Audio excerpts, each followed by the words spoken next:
Dalam hidup, kita sering kuat di awal, namun lemah saat harus bertahan. Istiqomah bukan tentang seberapa hebat kita memulai, tapi seberapa sabar kita menjaga arah. Dalam video ini kita akan merenungkan tips hidup istiqomah yang disampaikan oleh Ustadz Fahrudin Faiz. Semoga menjadi pengingat, bukan hanya untuk didengar, tapi untuk dijalani. Aplikasinya istiqomah. Yang ketiga, yang spiritual. Orang itu kalau mengistiqomahi kebaikan, maka kebaikan yang dia istiqomahi itu paling tidak akan berfungsi 5 secara spiritual. Yang pertama fungsi tawajud. Tawajud itu dia akan membawa kita pada kesadaran mengenai yang maha wujud. Membawa pada kesadaran ilahiyah. Jadi ketika kita jadi orang baik, jadi orang benar, kebaikan, kebenaran yang kita jalankan itu akan membuka mata kita, lahir maupun batin, tentang hadirnya Allah. Ini namanya fungsi tawajud. Yang kedua, mengistiqomahi kebaikan akan berfungsi tajarrud. Tajarrud itu berarti sekarang kita sibuk dengan kebaikan, berarti yang tidak baik menyingkir semua. Yang duniawi menyingkir semua. Ini kita jadi tajrid. Hidup satu-satunya demi kebaikan itu sendiri, mencari ridhonya Allah. Ini namanya fungsi tajarrud. Yang ketiga, tazkiyatun nafas. Tentu saja ketika isi jiwa kita yang positif-positif, yang terang-terang, yang gelap tersingkirkan, otomatis terjadi pembersihan jiwa. Jadi maknanya luar biasa ternyata istiqomah itu. Kemudian yang keempat, selain pembersihan jiwa ada hikmah. Kita ketemu makna-makna yang dalam, yang tidak mungkin diperoleh dengan orang yang hanya melakukan kebaikan sambil lalu secara dangkal. Dan yang terakhir tentu saja fungsi dakwah. Fungsi dakwah itu menarik orang lain untuk mengikuti kita. Ini hukum tarik-menariknya main. Kita jadi orang yang menebarkan aura kebaikan sehingga yang lain terpicu untuk juga melakukan kebaikan. Ini namanya fungsi dakwah. Wah, temanku ini tiap hari ngaji terus jadi tidak enak. Ya sudahlah, sekali-sekali aku juga pengen ikut ngaji. Ini fungsi dakwahnya main. Wah, ini hari Senin biasanya temanku ini puasa Senin Kemis. Sekalian puasalah, ndak enak nanti daripada aku di luar juga ndak ikut makan, ndak ikut jajan, sungkan sama dia, sekalianlah. Ini namanya fungsi dakwahnya main. Jadi secara spiritual ternyata mengistiqomahi sesuatu itu manfaatnya besar. Dia tawajud, dia tajarrud, tazkiyatun nafas, sekaligus dengan melakukan kebaikan secara istiqomah kita menemukan banyak hikmah dan otomatis kita berfungsi sebagai pendakwah. Orang yang menularkan, mengajak pada kebaikan. Nah, ini implikasi logisnya. Jadi kalau dipikir-pikir ya istiqomah itu manfaatnya besar. Baik untuk pikiran, perbuatan, maupun dimensi spiritual hidup kita. Nah, ini ada tips dari Syekh Ibnu Qayyim al-Jauzi di kitab Madarijus Salikin. Untuk kita bisa melahirkan jiwa istiqomah, itu yang pertama, mari melakukan kebaikan secara optimal. Jadi rumusnya 3. Optimal, moderat, dan ilmu. Jadi optimal itu berarti apa? berikan yang terbaik yang kita mampu. Jadi tidak usah tanya, Pak, saya bisanya, wis pokoknya lakukan sebaik yang kita mampu, itu saja. Mungkin ya belum sempurna, tapi itulah yang bisa kita berikan, yang bisa kita lakukan. Ini namanya optimal.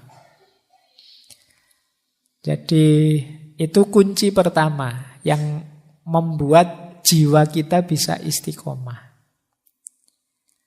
Kunci kedua, kata Ibnu Qayyim, untuk membentuk jiwa yang istiqomah, selain kita menjalankan sekuat kita, yang kedua jangan melampaui batas, berlebihan, atau mengurangi batas.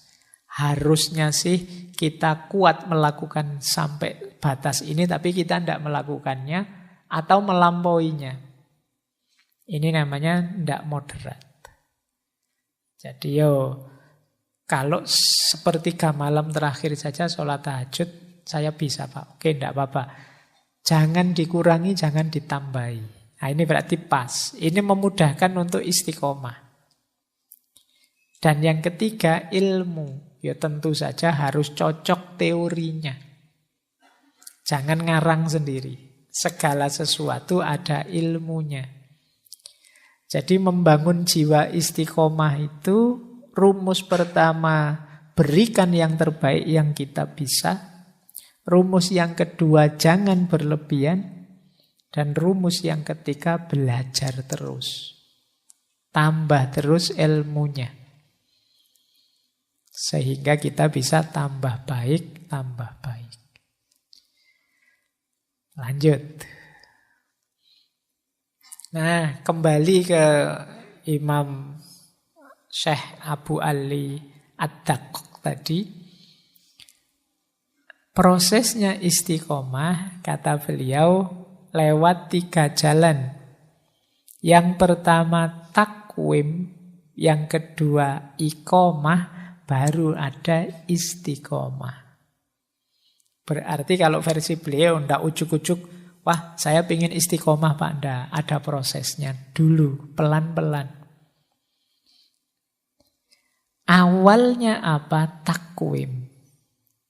Takwim itu sama seperti takholli, pembersihan jiwa. Jadi pintu gerbangnya apapun itu ya tobat, seperti minggu lalu ya. Ini namanya takwim. Takwim itu berusaha berdiri. Nah, untuk bisa tegak berdiri, ya kita perlu membersihkan jiwa. Membersihkan diri kita. Pak, apa ndak bisa, Pak? Saya masih sangat kotor dan ingin melakukan istiqomah. Kalau istiqomah hanya dalam definisi mengulang-ulang kontinu satu tindakan, mungkin bisa.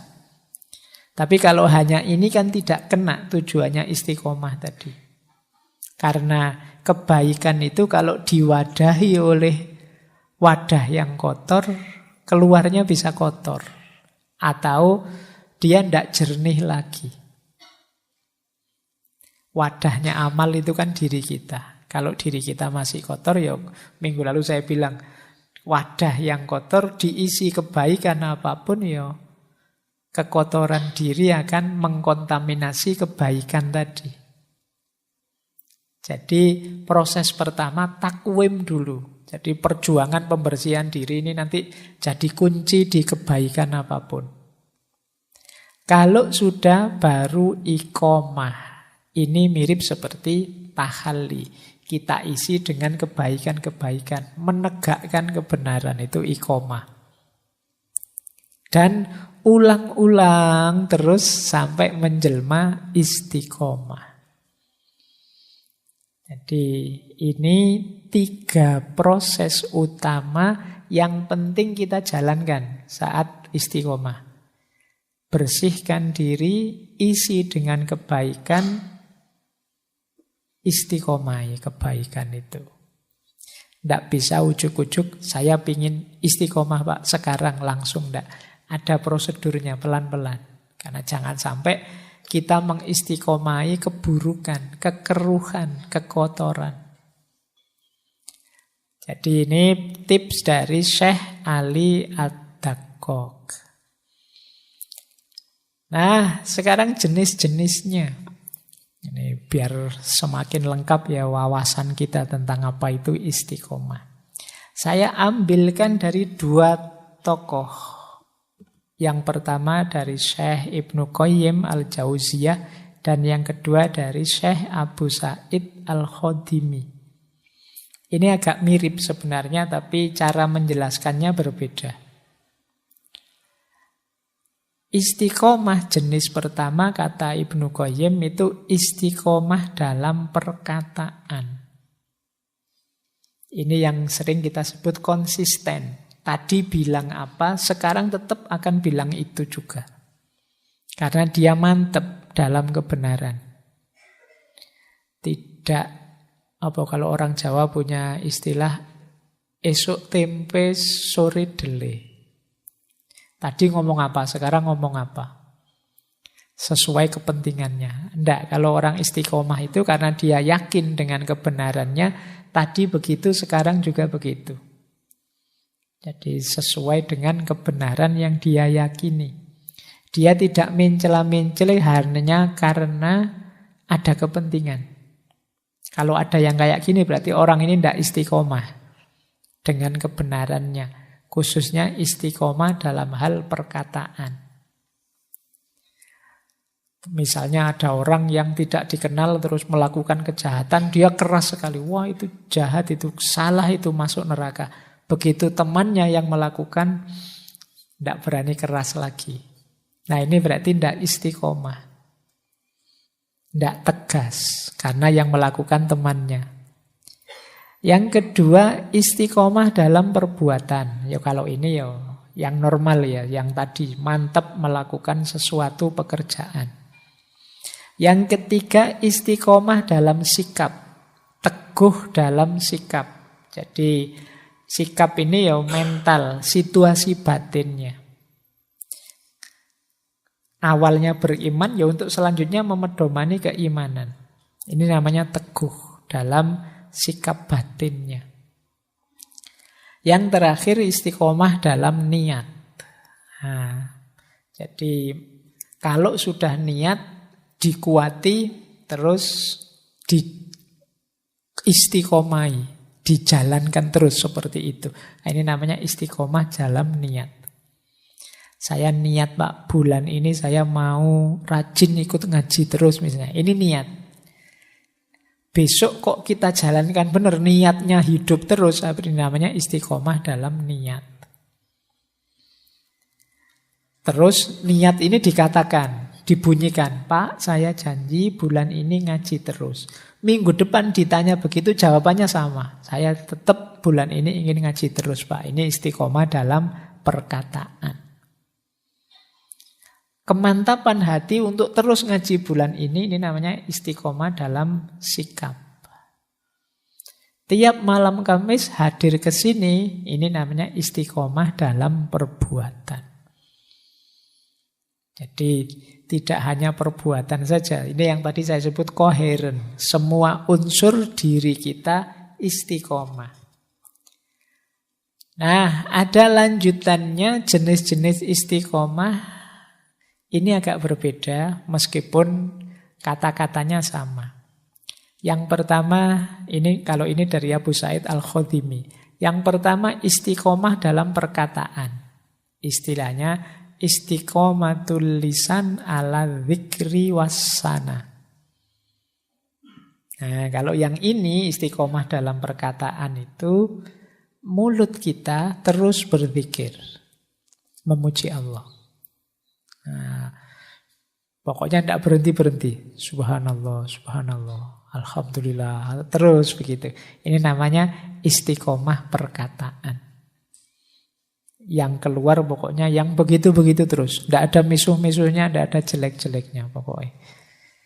Kalimat thayyibah terus.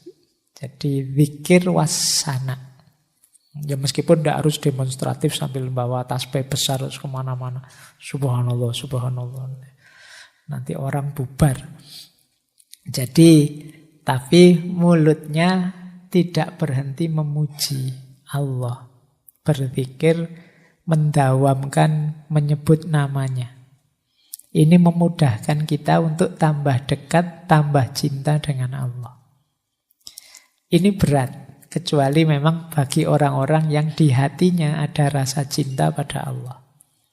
Seperti kalian kalau pas jatuh cinta itu kan, kamu sering menyebut namanya. Jangan-jangan passwordnya Facebookmu juga inisial namanya.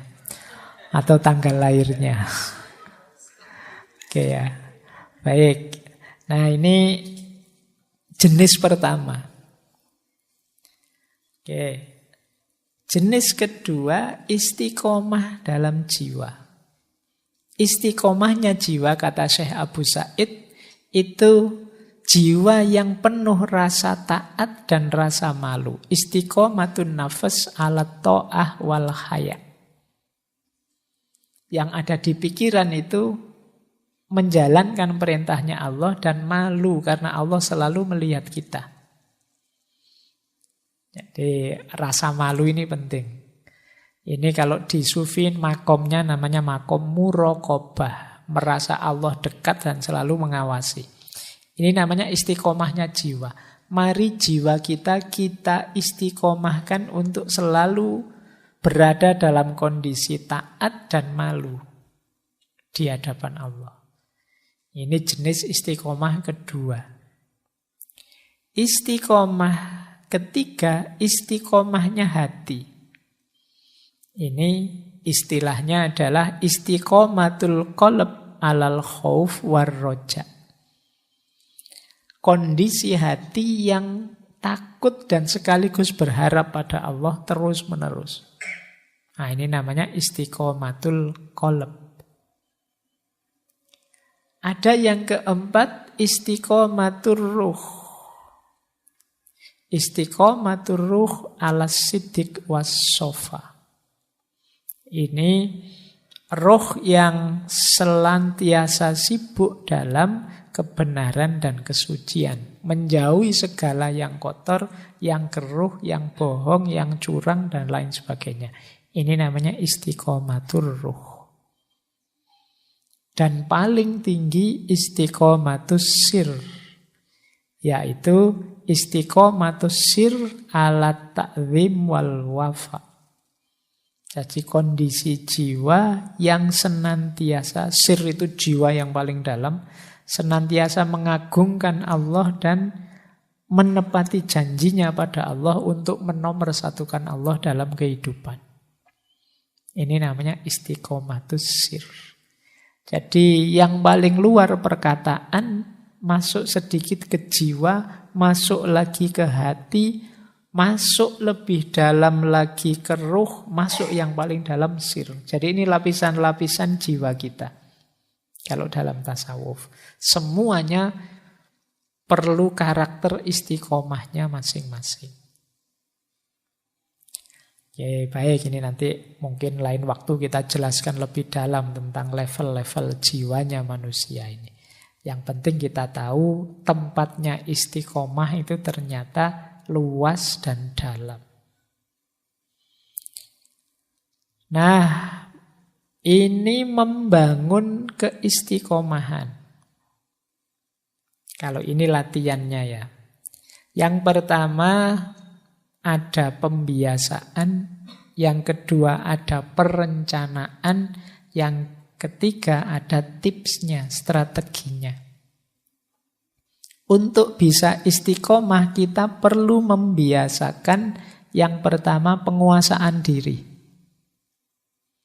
Ini tidak gampang sebenarnya penguasaan diri. Kita itu biasanya lebih dikuasai oleh diri kita, bukan kita yang menguasai diri kita. Kita sulit mengontrol nafsu, kita sulit mengontrol ambisi, kita sulit mengontrol keinginan. Itu berarti kita tidak mampu menguasai diri.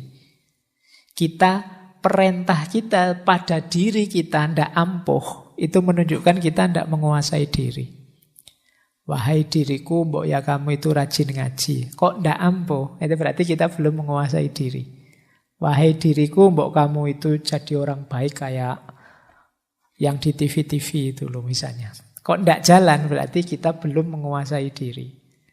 Berarti menyuruh istiqomah pun tidak akan dituruti oleh diri kita. Maka ayo latihan menguasai diri.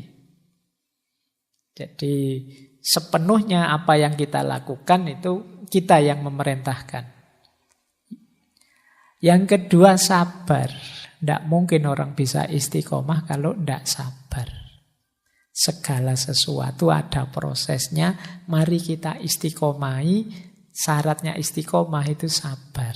Diulang-ulang sampai mencapai keutuhannya. Yang ketiga, orang tidak mungkin istiqomah kalau dia tidak punya keberanian untuk memulai. Kalau tidak berani mulai, yo apa yang mau diistiqomahi? Mulai saja tidak berani. Yang keempat, tidak menunda. Mungkin ini penyakit kita ya kadang-kadang. Tahu sih ini penting, ini baik. Nanti dulu lah Pak. Nanti loh Pak setelah UAS ini loh Pak saya mau istiqomah. Nanti UAS-nya datang, selesai UAS sebentar lah Pak, liburan dulu. Masuk ya langsungan begitu. Ya kan ada jedanya sebentar lah. Nanti liburannya habis, ini ada tugas lagi ya Pak, saya harus sibuk ini lagi. Nanti lah Pak kalau tugasnya selesai. Terus bulan puasa, wah sudah puasa ya Pak, ya, nanti lah ini puasa-puasa kan berat Pak, nambah-nambah amal puasa saja sudah berat. Nanti Idul Fitri juga begitu, wah ini masih syukuran Pak, Idul Fitri, masa ndak toleran Pak, yo nanti lah Pak. Jadi ndak mulai-mulai kamu cari alasan terus, menunda-nunda, ndak jadi istiqomah. Alasan itu yo bisa saja kok dicari. Kalau kamu memang tidak mau. Kalau kamu memang mau, bisa juga cari alasannya. Maka kalau bisa ya jangan ditunda. Yang kelima, optimis. Optimislah bahwa kamu akan berhasil dalam istiqomahmu. Kalau kamu pesimis, tidak ada gunanya. Terus rencanakan. Untuk merencanakan yang pertama kamu harus tahu ilmunya. Belajar. Jangan ngawur merencanakannya. Saya mau mengistiqomai ini, mengistiqomai itu, ya harus tahu ilmunya, apa yang harus diistiqomai. Yang kedua, dalam perencanaan targetkan hal-hal yang memang realistis untuk kapasitas kita. Jangan membaca cerita-ceritanya para sufi. Syekh sufi ini setiap hari sholat 2000 rakaat misalnya. Wah saya pengen kayak gini Pak Ais. Tidak mungkin lah, itu prek sudah kalau kalian. Yang realistis saja lah, levelmu. Mengistiqomai yang mungkin saja. Terus percaya diri bahwa kamu mampu, ini penting. Kalau kamu tidak pede, tidak jalan. Bikin schedule. Bikin reminder, pengingat. Sekarang banyak fasilitas pengingat. Mungkin HP-mu, mungkin arlojimu, mungkin temanmu, dan lain sebagainya. Reminders. Ini untuk merencanakan. Kalau sudah, ada beberapa tips yang penting. Yang pertama apa? Gunakan motivational tool. Apa saja yang membuatmu lebih mudah mengistiqomai sesuatu. Pak, saya tertolong dengan HP ini sehingga saya tidak terlalu banyak terpengaruh oleh teman saya yang toksik. Nah, misalnya ini ayo sediakan kalau gitu. Jadi alat-alat pendukungnya. Mungkin butuh tempat kos yang tenang, mungkin butuh warung yang murah, mungkin butuh apa? Cari yang mendukung. Yang kedua, self reward. Boleh kamu memberi imbalan dirimu. Kalau sukses istiqomah. Alhamdulillah Pak, 1 bulan ini saya bisa mengistiqomai setiap hari ngaji 1 juz. Sekarang hadiahnya boleh beli di restoran yang paling mahal yang bisa saya jangkau makannya. Misalnya ini self reward namanya. Boleh kalian menghadiahi dirimu. Tidak usah nunggu dihadiahi orang, tidak mungkin lah. Hadiahi dirimu sendiri. Wong kamu ulang tahun aja ya ndak ada yang mengucapkan, wis Hadiahi dirimu sendiri saja. Alhamdulillah saya sukses ini. Rewardnya adalah ini untuk dirimu. Syukur-syukur rewardnya yang lebih menguatkan istiqomahmu. Terus strategi lagi lanjutkan. Meskipun kadang khilaf. Rencananya sih 1 bulan ini ngaji 1 juz setiap hari. Kok ya bolong hari ini? Tidak apa-apa. Bolong sekali tidak apa-apa. Lanjutkan lagi. Tapi jangan dibiasakan. Oh bolong tidak apa-apa ya Pak. Besok bolong lagi. Ya tidak begitu. Jadi itu karena khilaf saja. Lupa atau kepepet. Ada acara atau apa. Tetap lanjutkan istiqomah. Jangan putus asa gara-gara itu. Wah berarti gugur saya Pak. Gugur tidak usah dilanjut. Tidak begitu. Lanjutkan. Dimulai dari awal lagi tidak apa-apa. Kemudian boleh mencari recharge moment. Ya hidup ini tidak harus serius terus, ada istirahatnya. Imbangi dengan kegiatan-kegiatan rekreatif, kegiatan hobi dan lain sebagainya, tidak apa-apa. Jangan sepenuh waktumu isinya istiqomah semua. Yo, puyeng kamu bisa KO kamu ya. Tidak, yo nanti diimbangi dengan aktivitas santainya ada. Yo saya sering mengkritiki HP bukan berarti HP-mu kamu buang, saya pokoknya ngaji dok, ya tidak begitu. Sekali-sekali ditengok tapi jangan mabuk HP. Jadi ini namanya recharge moment, penyegaran. Nanti ada dalilnya. Singkirkan pikiran buruk, hindari pengaruh buruk. Ini penting untuk membangun keistiqomahan. Saya lanjutkan. Nah, ini yang sering jadi musuhnya orang yang mau istiqomah. Bosan. Ngaji ini mungkin teman-teman yang sudah mati-matian mengistiqomahi banyak yang bosan. Bosan Pak ya ngajinya kayak gini-gini terus. Mungkin kamu sering diserang rasa bosan. Lawan rasa bosan itu kalau kamu yakin yang kamu lakukan kebaikan. Gimana caranya melawan rasa bosan? Pahami objek yang kamu bosani itu dari perspektif yang berbeda. Bosan saya Pak, temanku ini saja terus tidak punya teman yang lain. Ya kamu pahami temanmu dari perspektif yang berbeda, nanti bosanmu hilang. Kamu bosan karena kamu lihat temanmu dari sudut pandang itu terus selama ini. Nah kebaikan juga begitu. Kamu ulang-ulang terus, ya mungkin kamu bosan ngaji ini tadi, misalnya kamu bosan, mungkin karena kamu lihat materinya. Bosan Pak materinya gitu terus, ya sekali-sekali jangan lihat materinya. Lihat temenmu yang hadir di sebelah-sebelahmu itu mungkin kamu semangat ngaji lagi. Atau lihat kopinya lah, kopinya ya. Atau lihat takmirnya, atau lihat apanya. Itu kan bisa penyegaran, kamu tidak bosan lagi. Kamu nonton sini terus kan bosan, yo sekali-sekali nonton ke sana, yang sana nonton ke sini kan lebih seger. Nah itu ganti perspektif namanya. Kuliah misalnya bosan Pak ketemu dosen itu lagi 4 tahun loh Pak. Misalnya, ya salahmu sendiri kamu fokus ke situ terus. Wong yang lain juga masih banyak yang enak dilihat selain dosennya. Jadi ini namanya ganti sudut pandang. Tapi jalan terus yang diistiqomai. Meskipun dengan perspektif yang baru. Imbangi dengan me time. Tadi ya.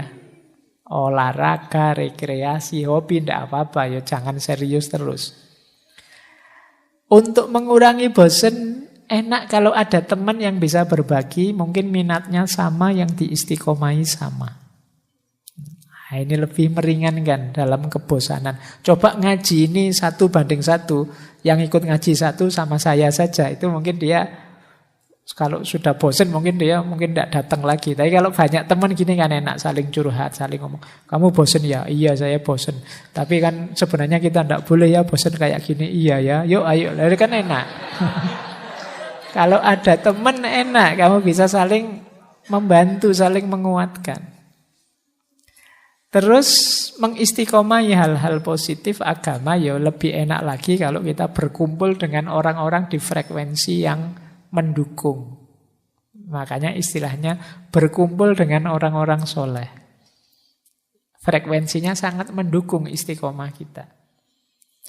Dan tentu saja ayo menjaga dari pengaruh yang mengeruhkan. Jadi hal-hal yang negatif yang menghalangi istiqomah. Terakhir tentu saja berdoa. Ini yang bisa mengatasi rasa bosan kita. Ini contoh doa ya, ini doanya aulia dulu pernah kita bahas, Syekh Hasan Al-Basri. Ini doa dari beliau meminta istiqomah. Allahumma anta Rabbuna farzuqnal istiqomah. Ya Allah, Engkau Tuhan kami, maka berilah kami rezeki dalam bentuk istiqomah. Nah, ini kalau wali ya yang diminta ini. Kalau kalian kan minta nilai, minta kaya, minta jodoh. Kalau ulama mintanya istiqomah.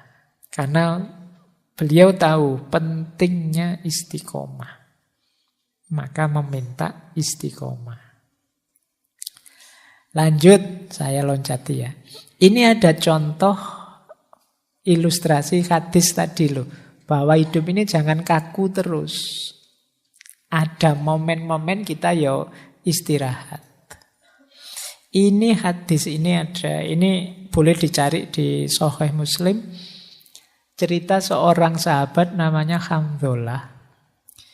Hamdullah ini yo serius ingin menjalankan agama. Cuma beliau ini mengeluh begini. Satu ketika beliau mendengarkan Rasulullah ceramah cerita tentang surga, neraka. Wah itu waktu pengajian itu saya harus serius menjalankan agama. Tapi begitu pulang ke rumah, asik dengan anak, dengan istri, tekad yang luar biasa tadi ya agak kendur. Dalam keasikan hidup normal, tidak di masjid. Nah ini menggelisahkan bagi Hamdullah. Terus dia mengadu. Pertama dia ketemu Abu Bakar. Wahai Abu Bakar, saya kok merasa begini ya. Padahal pengen serius loh. Tapi kok ya begitu ketemu anak istri, kalau kalian mungkin begitu ketemu teman nanti pulang ke kos-kosan, ya kumat lagi aslinya. Nah, mengadu kata Abu Bakar, loh iya, saya juga kok begitu ya. Ayo kita tanya saja pada Rasulullah. Nah, begitu tanya pada Rasulullah, jawabannya Rasulullah, wahai Hamdullah, itu yang saya kasih tanda kuning itu, saatan-saatan.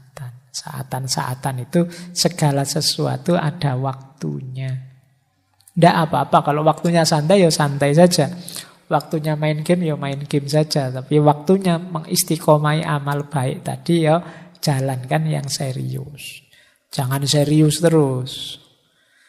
Kalau serius terus ya itu seperti hadis Aukamakol yang di paling bawah itu. Rawihul kuluba sa'atan ba'da sa'atin. Fa innal kuluba idza kallat amiyat. Istirahatkanlah hatimu sesaat demi sesaat. Jadi ya serius terus istirahat, ya serius terus istirahat. Kenapa begitu? Fa innal kuluba, karena sesungguhnya hati itu idza kallat amiyat. Kalau sudah lelah dia buta. Hati itu kalau sudah lelah sampai puncak kejenuhan, puncak kebosanan, itu kan tidak jernih lagi. Maka ayo yo serius, tapi nanti ada istirahatnya, ada mainnya sebentar, rekreasinya sebentar, tidak masalah. Ya seperti istilah kalian hari ini itu loh, kalau ada orang sudah tidak karu-karuan kan kita menyebutnya, oh kamu kurang piknik. Nah, kenapa kurang piknik? Kamu terlalu serius selama ini. Ayo sekali-sekali piknik. Baik, ini contoh tadi ya, bahwa yo memang perlu me time, perlu waktu tertentu untuk kita menikmati hidup ini biar kita juga bisa bersyukur. Nah, kalau diringkas ini, jalan kita untuk bisa kuat istiqomahnya, yang pertama, kita harus paham tujuannya, set goals. Yang kedua, stay fokus, jaga fokus terus-menerus. Yang ketiga, do not procrastinate. Jangan ditunda-tunda. Yang keempat, share. Biar tidak apa-apa orang tahu target-target istiqomahmu. Tidak apa-apa temanmu tahu bahwa saya ini ingin rajin Senin Kemis sekarang. Saya ini setidaknya temanmu yang tahu tadi jadi penyeimbang. Siapa tahu kamu lupa khilaf. Loh katanya mau Senin Kemis malah pagi-pagi ngajak sarapan misalnya. Nah, kan ada teman. Kalau kamu tidak cerita tadi kan dia tidak tahu. Maka share goal, tidak apa-apa. Bareng-bareng kalau punya sahabat kamu berbagi. Yuk kita bareng-bareng mengistiqomahi ini. Misalnya saya target tiap pagi nulis misalnya. Kalau teman tahu kan enak. Habis subuh jangan tidur. Tadi katanya mau nulis. Terus stay positif. Optimis lah. Dan self reward. Tidak apa-apa kamu beri hadiah dirimu kalau sukses. Dalam jangka waktu tertentu. Oke. Nah, ada booster, ada blocker. Boosternya tentu saja untuk bisa istiqomah kita perlu ilmu, kita perlu ikhlas, kita perlu warok. Warok itu terjaga dari hal-hal buruk. Kita perlu qanaah, mental ridho menerima apapun jatah kita. Dan mujahadah. Upaya yang terus-menerus untuk mendekat pada Allah. Ini menguatkan istiqomah. Ada blocker. Blocker ini menghalangi istiqomah. Yang pertama apa? Manja. Tidak tahan banting. Ada kesulitan sedikit saja bubar istiqomahnya. Ini namanya manja.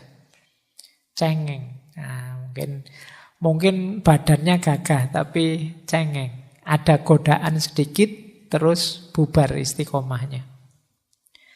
Ini kalau orang manja ini ya harus ditanggulangi. Yang kedua lalai. Lalai itu cuek. Nah, cuek juga akan jadi blocker. Disuruh istiqomah, Allah suka-suka saya lah. Lalai ini namanya. Ada lagi yang ketiga, kelihatannya sibuk luar biasa tapi tidak ada artinya kesibukannya. Hal-hal yang tidak penting semua. Jadi ini banyak teman-teman mungkin coba dicek ya. Mungkin banyak kesibukan kita, yo sibuk sih. Mau diajak ini, wah tidak bisa saya sibuk, tidak bisa saya sibuk. Sibukmu apa? Ini loh sudah mau naik level gameku ini terus-terusan. Ini coba deh, jangan-jangan waktu kita habis untuk hal yang tidak penting. Ya, jadi terus overthinking, mikirnya dalam sekali Pak. Ini saya mau mengistiqomai ini. Apakah kalau sudah saya istiqomai pasti Allah ridho Pak kalau saya Pak gini. Seandainya istiqomah saya tidak diterima, jangan-jangan malah saya sia-sia juga. Mikirnya dowo, orang melaku-melaku. Overthinking. Nah, ini juga akan jadi blocker. Dan tentu saja akan jadi blocker istiqomah kita, dosa dan maksiat. Dosa dan kemaksiatan akan menghalangi kita untuk bisa istiqomah, menggelapkan hati. Tadi sudah dijelaskan, kalau hati yang gelap tidak bisa diisi dengan kebaikan. Ingat-ingat, kalau bisa, mari mengistiqomai perbaikan. Tidak sekedar kebaikan. Banyak orang yang bukan salah kita mengistiqomai kebaikan itu, tapi hidup ini idealnya kan tambah baik, tambah baik. Kalau kemarin bisanya puasa hari Senin saja, ini kan kebaikan. Besok saya bisa Senin dan Kemis. Ini namanya perbaikan. Yang seperti ini jangan dituding, wah kamu ndak istiqomah. Kalau Senin ya Senin saja terus. Ndak. Jadi istiqomah itu ya mengistiqomai perbaikan, tidak sekedar kebaikan. Lanjutkan istiqomahkan perbaikan diri yang terus-menerus. Kemudian istiqomah itu habituasi dan revaluasi. Tidak sekedar repetisi. Tidak sekedar mengulang, tapi ada habituasi, menumbuhkan habit karakter. Sehingga mengakar mendalam dalam dirimu. Berarti apa? Laksanakan secara serius mendalam. Sehingga jadi karakter. Jangan dangkal saja. iseng saja, tidak serius. Itu mungkin kelihatannya istiqomah, tapi sebenarnya cuma mengulang saja. Repetisi. Dan revaluasi, belajar terus dinilai terus perbuatanmu. Apa memang pas begitu? Jangan-jangan yang kemarin sudah benar, tapi ada yang lebih benar lagi. Ada yang lebih utama, lebih baik. Ini namanya revaluasi. Jadi istiqomah itu habituasi dan revaluasi, tidak sekedar repetisi. Nah, terakhir saya tutup dengan cerita. Ini cerita Syekh Abdul Qadir Jailani, ini pengantar untuk minggu depan. Hubungannya istiqomah dengan karomah. Suatu ketika Syekh Abdul Qadir Jailani ini bicara di depan murid-muridnya, "Wahai murid-muridku, Jumat besok aku akan menampakkan pada kalian karomah terbesarku."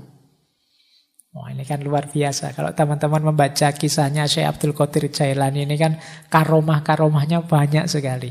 Nah, beliau bilang seperti ini, terus murid-muridnya penasaran. Ini berita ini menyebar kemana-mana, semua orang ingin tahu. Maka Jumatannya jadi rame sekali. Jumat itu banyak orang datang ke masjid. Nah, terus ya seperti biasa ritual-ritual ibadah Jumat, Syekh Abdul Qadir setelah Jumatan selesai, beliau naik mimbar.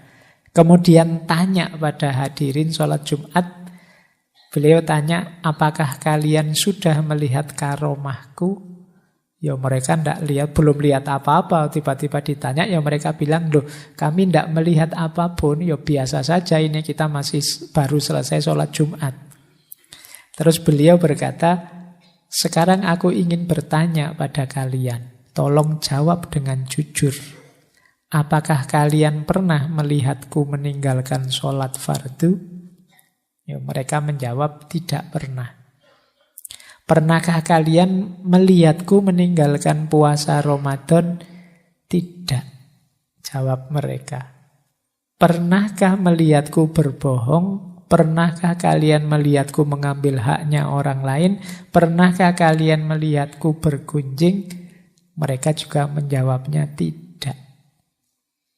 Apakah sholat yang aku kerjakan berbeda dengan sholat yang Rasulullah kerjakan? Tidak.